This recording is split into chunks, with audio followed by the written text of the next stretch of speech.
Hello everyone, it's Kay here and I'm here today with volume 8 of the Issa Link Party. Tmika's done her bit and done a wonderful tutorial for us to enable us to actually put this project together, and I've worked today to get it done because I've got some busy stuff coming up, and the papers I've used here are the Prima Lilac Frost. They are absolutely gorgeous. I actually got it at the same time that I got the other Prima pad, the Georgia Blues, that's the one. However, back to this, Tmika's done the tutorial on her channel. I will leave a link to it, and the expectation is then that you make it up, photograph it or do a video on it if you're on YouTube and making videos, and then you add it to Tmika's web page, and it is as simple as that. There are very straightforward processes to go through on her website, and the links are all there ready to be clicked on and uploaded once you've found what it is that you want to upload to her site. So you don't have to be particularly computer literate, you just need to know your way around the basics, and the rest kind of falls into place. So what this is a concertina photo album, but as I've been making it, I suddenly thought, well, because we're not so into photo albums and that kind of thing in the UK, it would actually make a pretty awesome recipe keeper as well. You know, obviously you'd change the papers around and make it more themed for the kitchen, but it is ideal for that kind of thing. So you've got a little chipboard cover with a 2-inch spine, and it's around 7 inches in total all the way around.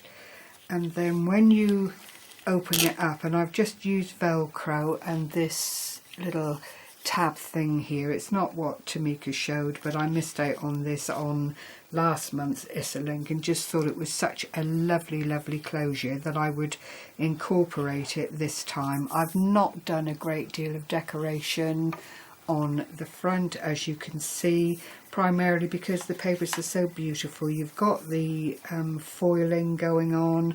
I've used some filigree pieces in metal down the spine just to finish it off, and didn't feel then that I wanted to spoil the papers in any other way. As on the back, I've just got the back tab there that is allowing the closure to work, but the papers are just gorgeous, so I've kept it pretty much as is.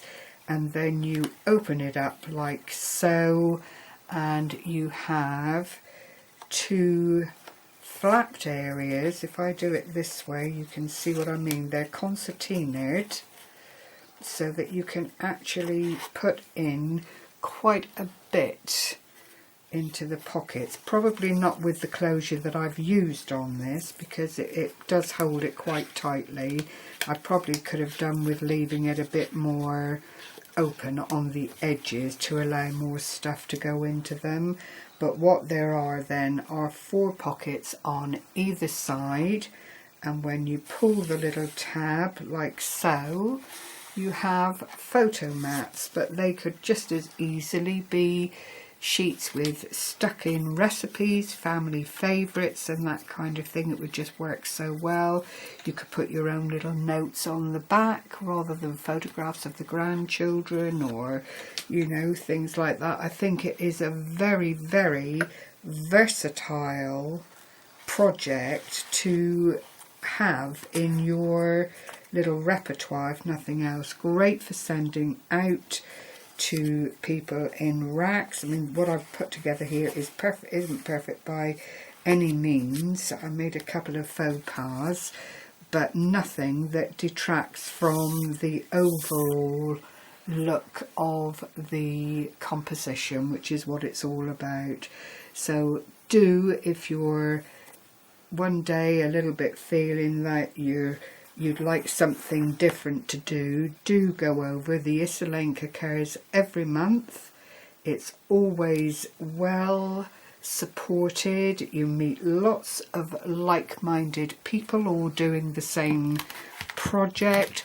There's no postage involved. It is purely for the joy of creating, and I don't think there's any other better reason than that. And it is a good process to go through to help with your journaling skills and that kind of thing. Do support it. Tmika works so hard to bring this together every month. There's a draw at the end of the month for all participants, and someone randomly is drawn to receive a gift from Tmika. As I say, you meet some very, very lovely people on the way who support your channel, so it is a good way to have channel growth if that's what you're interested in. But all in all, it's a nice thing to take part in on a monthly basis. So thank you very much for sharing this time with me.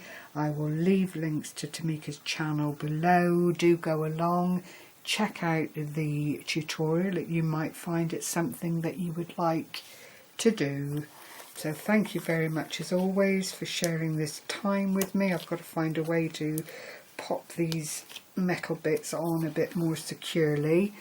And thanks once again for joining me. Happy crafting, everyone. Take care. Bye bye for now.